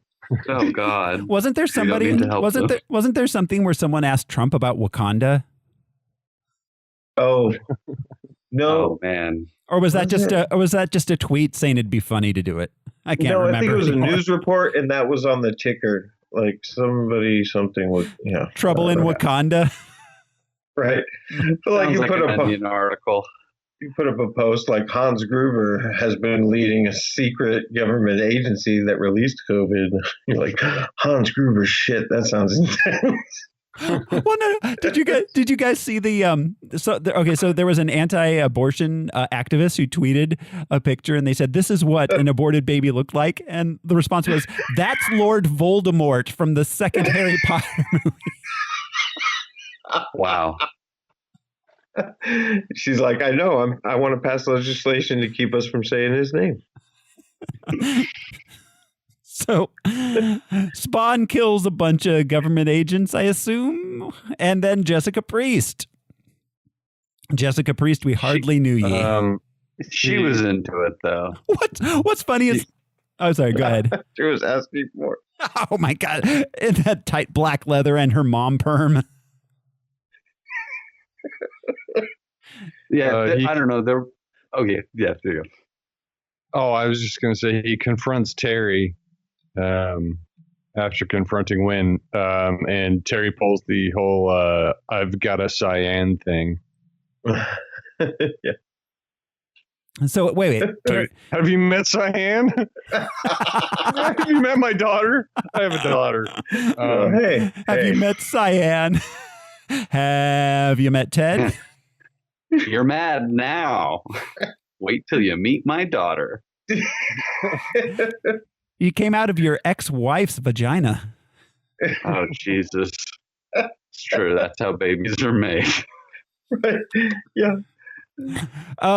Yeah. So what was funny was that later on when they're outside with the ambulances and Jessica Priest is brought out, somebody says, "What about this one? Bullet hole through the head. Oh, she's probably dead." Yeah, totally. I expected more from Priest. I thought she was going to come back or something, but no, she's just dead. But what's funny is that bullet to the head. Is that a medic saw the bullet hole through the head, like maybe performed CPR or something, strapped her to that thing and brought her out for some guy to be like, "Oh yeah, she's dead," before they even get to the ambulance. Like, why did you waste they were putting her on an ambulance. Yeah, they were going to put her in an ambulance and drive her to a hospital. This is a particularly bad case of getting shot in the head. She's dead, Rook. Rook. That's about the medical examiners. Okay, so Spawn gets run off by a bunch of soldiers. He leaves, and then the clown shows up and tells Wynn that Spawn works for Hell, but he doesn't want Spawn to kill Wynn, is what he tells him, and to be safe, he should have a switch surgically implanted in his heart. That will on top of his heart, yeah. That will set off the Heat 16 if he dies, and Wynn's like, "That's a great idea." Yes, nobody can kill me. So he has to tell everyone that. Exactly, yeah. Beforehand. Because if they don't know, it will yeah, exactly. And there's really no way to verify, so it's just like, I'm going to use that. Couldn't you just tell people that without actually doing it? And be like, okay, you can kick my ass, but 100 kids are going to die. Like, and I'm like, yes, I got that one. Bro, I'm not going to do it now. Dude, Heat 16. Heat 16 for life. I go, heat 16. That's pretty good. So no one can see that. This is a podcast, damn it. I go, there's a lot of hand signals going on the screens here, guys. Yeah, a lot. So then, meanwhile, at what appears to be a local high school, Wanda is giving a speech about diseases and bad stuff. This is a high school, right? There's a gym. Like career day or something? I thought it was like a United Nations kind of thing. There was a gym with basketballs. Oh, that's a good point. I didn't see the gym with the basketballs. Yeah. Still looks like that's right. The kid was in the gym with the basketballs. Yeah. And she brought It could have been a community college. And she brought her daughter and her dog to her big speech about diseases. I just want to give a shout out to Spaz. He's been with me since the beginning.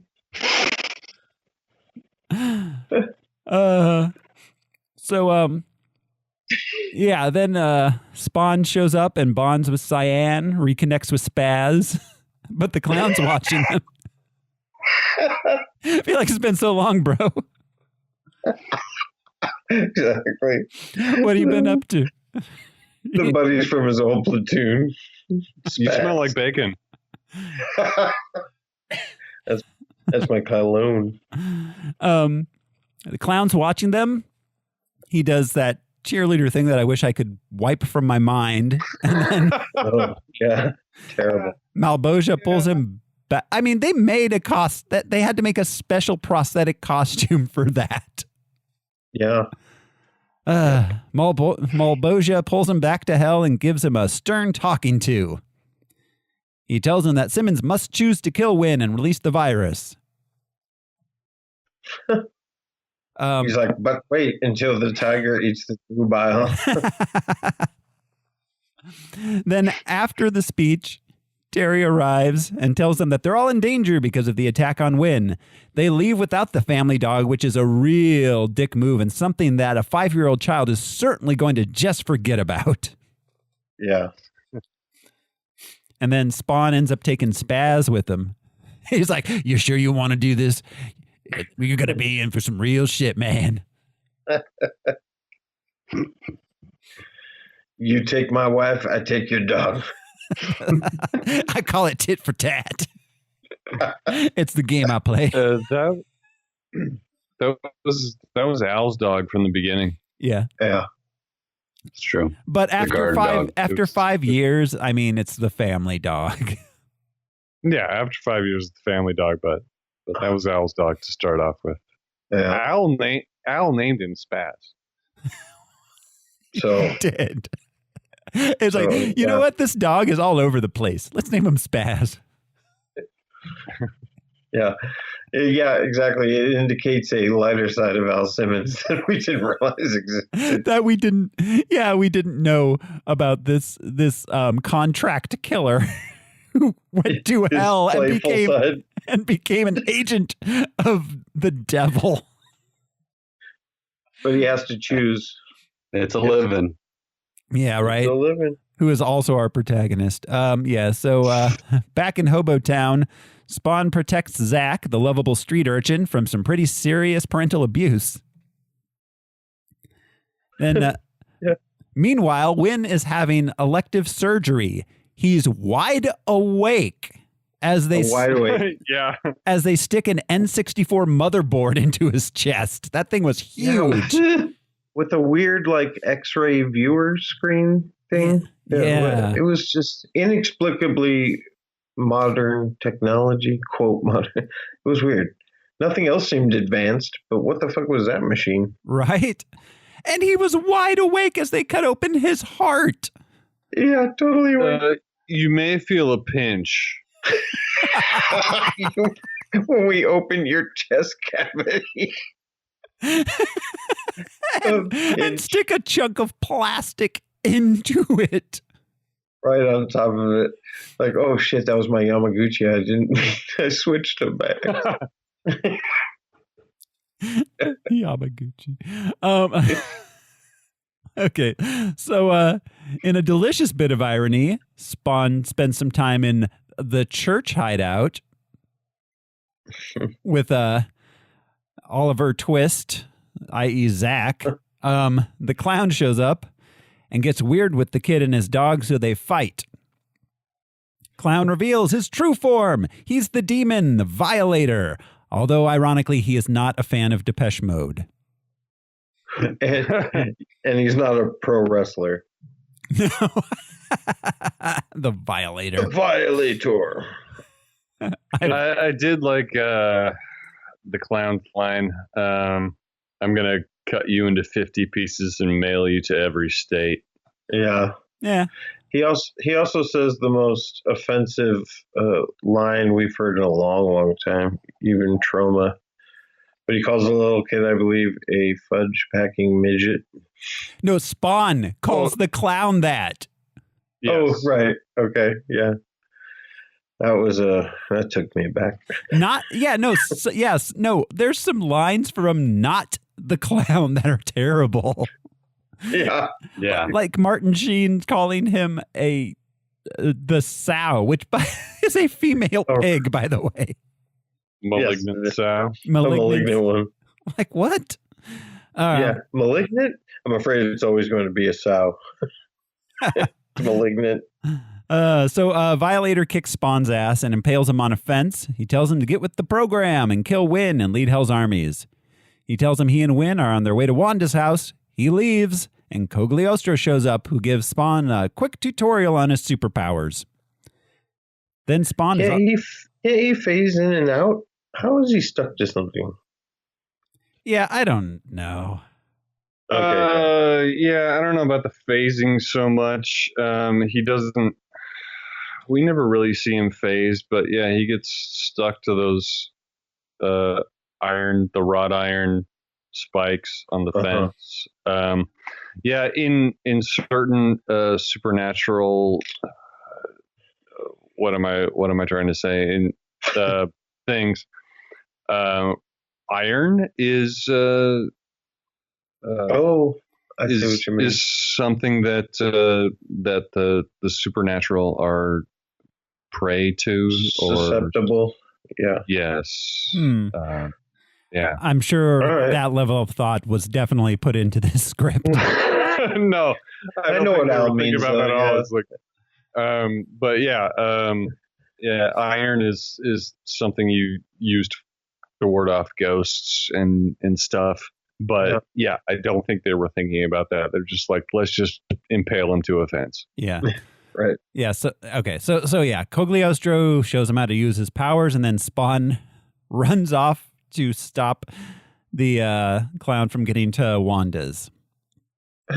So he's set on this like kill mission. It would suck to die and have the same job, right? that you had before. Ah, shit. Yeah, it's like doing the same thing. I was just burnt. Yeah, so okay, they get into a motorcycle versus big truck fight, and his cape can turn into stuff. And then he ends up blowing up both the truck and the motorcycle. So then meanwhile, at home, Terry's trying to blow the whistle on Wynn with the reporter. Okay, so they're Skyping in 1997. Whoa. And he has a touchscreen CRT monitor. He did have a touchscreen. It's a was CRT. It actually Skype? It wasn't. No, it wasn't. The Skype. The company did not exist. You could like a layover. Yeah. They were video lay chatting over it. It would do it. But yeah, that's crazy. Video chatting was not a technology that was viable in 1997. But okay, because like I said, the hospital and that inexplicably modern machine. So I guess they were trying to let you know they had some advanced technology. Well, but no, I mean, and a touchscreen CRT monitor. It's literally a tube inside the box. Right. So all right. Win a ride. Hey, you know, Star Trek came out in the 60s and they didn't have communicators and whatnot. Right. Yeah, I mean, well, no, if it had been a flat screen monitor, which like flat screens did exist as a technology, they just weren't widespread. But that's what I mean. The filmmakers wanted you to think that there were these advanced things. Yeah, their in-film technology was ahead of its time. Yeah. Yes. All right. Fine. So, Wynn arrives with that gun that just looked like a really big handgun. Yeah. Yeah. Or like a Nerf gun. Yeah, that gun was ridiculous. He blows up the computer, and then the clown arrives and takes the Wanda family hostage. Spawn gets there, and they trick him into thinking Wynn killed Wanda with a knife to the chest. Then Spawn beats up Wynn for a while, but stops short of killing him when he decides he doesn't want the world to end yet because of Cyan. Yeah, so Wynn, like, he killed his only leverage, or so he maybe thought, and then he just he basically entices a beating. Yeah. Yeah. It's like, oh, I killed your lady. Now what are you going to do? Yeah, because... Yeah, I hate when that happens in movies. Right? It's like, that was your bargaining chip. Yeah, what was Wynn... What was his plan? Because I understand he was playing into Violator's like scheme, but what was Wynn's actual motivation to do any of that? He wanted to kill Terry? He wanted just to kill everybody. That's true. Yeah, and I think he was promised something about like being a general or something like that. I don't know. It was weird career advancement. Yeah, it was basically just, hey, Wynn, do what you're told. By whom though? We never saw. Yeah. He was just devil. By the devil. By the devil. Yeah. I don't know. It the devil? It's like, or is he just unnecessarily cruel? Yeah, the devil makes sense. But yeah. I think it was all the dye in Martin Sheen's hair and beard. That's what the dye and the goatee definitely got to him. Yeah. Yeah. So, he uses his Spawn eye rays to pull the trigger out of Wynn's chest. Yeah, that was remarkable. Yeah. Who knew he could do that? Nobody. Beautiful moment. Nobody knew he could do that, and they never hinted at it. And pass a solid object through another object. By using green eye rays. Yeah. But don't shoot me. Yeah. They reveal it wasn't Wanda, but the clown that got stabbed, and he's pissed that Spawn didn't kill Wynn and spark Armageddon, so he injures Spawn and reveals Wanda is still alive. But just then, Cogliostro appears, and the clown retreats to hell. Spawn heals himself, and he and Cogliostro are sucked into hell so they travel in the same manner as the wizards in Harry Potter through the fireplace. Yeah. Yeah. Hell fight. Yeah, hell fight. They battle Violator, seemingly killing him. Then Malbogia appears, ordering the minions of hell to destroy Spawn. Spawn does a big Ark of the Covenant deal thing, though, and disintegrates a bunch of them. And then he and Cogliostro escape from hell. And Malbogia is like, I'll get you next time, you frickin' fracking. Okay, any theories on the green lightning through like a third of the army? That didn't make any sense. He just did it. I was like, oh, why didn't you kill everybody? Yeah. Like, why'd you stop? If you can do that, you should do that more when you're fighting people. Yeah, bro. Like, I wouldn't do anything besides that. I'd be like, I'm going to get a beer. Hold on. And get a beer with that. Okay, so this was not covered at all in the movie. Maybe it was, but every time he uses his powers decrease. There's a timer, and when the timer reaches 0, he'll die. They do mention it because I wrote it down. Like, your power is draining. What's the deal with that shit? How does he get more? How does he get more? Does he respawn? He eat? Yeah. Does he Like, I don't think there is any getting more. There's no. So there's a limited supply, so he can't like exercise. Yeah, exactly. So when he's done, he's just a regular guy. Yeah, or he's just dead. Oh no, he's just dead. He's just dead. I thought he's like, well, I guess I'll take the civil service exam and be a mailman.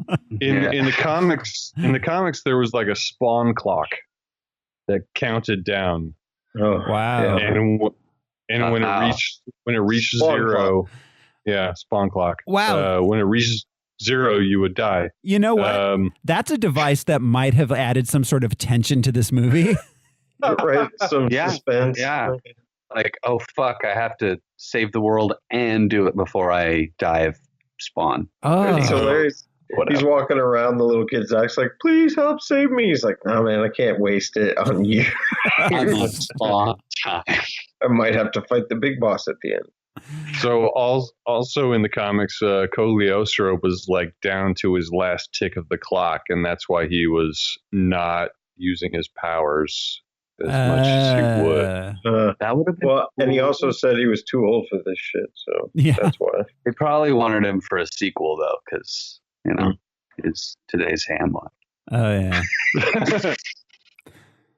He's the Hamlet of your generation. Is he today's Hamlet, or was he yesterday's Hamlet? Yesterday's Hamlet. Well, when he died, a new person had to pick up the mantle of being today's Hamlet. So that's how it goes. It's like Kabuki, man. It's passed down generation to generation. Like through a raw mackerel. So, okay. They arrive back in Terry and Wanda's living room. Zach arrives with Spaz. How did he know? Yay! The dog led the kid there. The dog led the kid there. Because remember, they said, oh, no. Okay, wait. Earlier, when they were leaving the dog with Spawn at the high school, he says he knows his way home better than we do. Which indicates they take the dog to places and leave him there all the fucking time. And they set that up for us.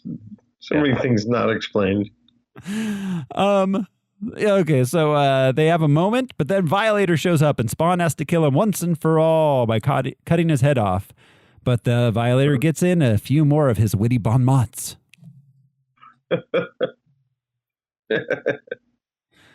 Then, hey Wanda, what do you think of a little head?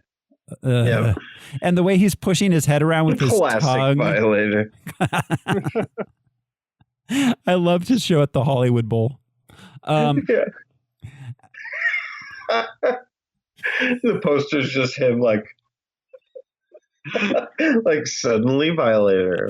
And then when he tried to get a movie career, it's like Violator standing back to back with Eddie Murphy on the poster. 3 men in a Violator. He's like Tom Selleck.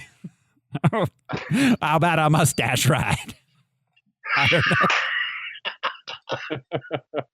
Oh, you do know. That's a great script. So then as it rains, Spawn poses atop the church in Hobo Alley, and we're played out by the timeless melodies of Marilyn Manson. The end. Yeah. Wow. Yeah. Or is it? Yeah. So Todd McFarlane had a cameo. Did anybody notice? Because I didn't. Who had a cameo? I didn't. Todd McFarlane. Oh, no. His cameo had a name, but the credits are so impossible to read. Yeah. Oh, you just have to stand on your head. Is that what it is? Yeah. By design. That's all. That's all you have to do. All right, so nobody saw him. Okay. No, I have no idea. So there was the magnum opus. There were a lot of rats. This end scene with the fucking cape in the wind or not in the wind. Was there any wind? I think the cape was just doing that. Yeah, the it was just doing it. Just kind of jiggling in the air. Yeah. But yeah, this is where all the rats were. They were like scurrying up and away as the narrating was happening when Castiglione or whatever his name was. Well, because they regained their homeland of Rat City. Yeah. Well, their king was there. They were like running towards Spawn. He was on the roof and it's like following the rats. I was like, what is it following these rats for? And the rats were running up the little spire, like scurrying on top of each other real gross, like to get to Spawn, but he was up too high of an incline for them to get to. Fucking gross. I caught it on the second watch through, like, what is happening? Why are they doing that? Because he's the fucking king of Rat City. Gross. He's the rat king. Yep. Yeah, this movie. This fucking movie. Jesus. Yeah, it's just, like I said, just like the comic, it's just not very interesting. No. It was really, really not interesting. Do you want to just stick this thing on the list somewhere so we can move past it once and for all? Yeah. Yeah, let's put it in the rear view. So the two last ones are a Superman and a Batman, right? At the bottom. I know it's at both ends. Al pointed that out. Yeah, correct. Are 1 and 2, and then the last two are... Yeah, we've got Superman 4 at the bottom, and then Batman and Robin second from last. And then third. Is this worse than Batman and Robin? Yeah, I think it is. Yeah. Is it worse than Superman 4? No. Well, just consider the animation and the effects. They were just so, Batman and Robin say what we said about it. The set design was at least interesting to look at. These graphics and effects they made me angry. They were so terrible. Yeah, and it came out just months later. So the thing that's most frustrating to me about this movie, I think my big takeaway was it felt like they really tried. And they really failed. Like this was not necessarily half-assed. Like they were making stylistic choices that were just fucking bad. They were awful. And I'm sorry, but this fucking script was fucking terrible. The actors, DB Sweeney and what's her face Wanda, were just phoning it in. What's her face Wanda? Martin Sheen was fine, but after 30 years, he can phone it in without making it seem like he's phoning it in. So what's just above Batman and Robin? Toxic Avenger Part 3. Yeah, it's worse than below that. Batman. Yeah, I'm okay with putting this below Batman. I'd put it below Batman and Robin personally. Okay. Yeah. So between Superman 4 and Batman and Robin. Yeah. Al? I'm cool with that. Any thoughts? I'm cool with that. All right. That's where we'll put it then. Spawn was a disappointing film. Oh, yeah. Very. Like Josh said, it was kind of a disappointing comic. Yeah. Yeah. I don't think he was a writer. And I know he had writers work with him, but it was his concept. And there's nothing real great, like brought back to, it's Faust. So the story's been around for a long, bargain with the devil to get back to your loved ones. And there's so many. Yeah. I mean, as a concept, it could have worked in a lot of ways, but it's a tired concept. Yeah. And he just ran with it. All right. Okay. It's on the list. We know where it sits. Yes. So that's it for Spawn. We are done with this. Which leads us to next week. Next week's Harmless Phosphorescence, when we will... Oh, wait. We got to do the review. We got to say how many violators. I give it 2 violators out of 5. Only 5? I would give it 2 out of 7. Yeah. There you go. All right, sorry. Next week? Next week, we will be watching Steel, starring Shaq. Yes. I love Shaq. I've been waiting for this one. Yeah. I've never seen it before. Neither have I. Either. Yeah. I've seen it. Really bad. I watched the trailer already, though, and it looks... Oh, boy. Yeah, it's going to be a ride, that's for sure. So, yes, that's it. We will see you next week. For Steel. Meanwhile, this has been Weekend Satanist. Throw Smiley. I'm Josh Cece, and I don't mind being short, fat, and ugly, but the pay sucks. I'm Brian Lesh, and remember, every time you fart, a demon gets its wings. I'm Alaric Weber. How much of my humanity is left remains to be seen. That's it. Thanks, everybody. Bye. Bye. Harmless Phosphorescence was brought to you by executive producers Atticus Burkett and Michael Beckwith, and producers Alyssa Dent, Hedda Paulson, and Jojo Birchtree. Harmless Phosphorescence is a production of the Harmless Entertainment Network.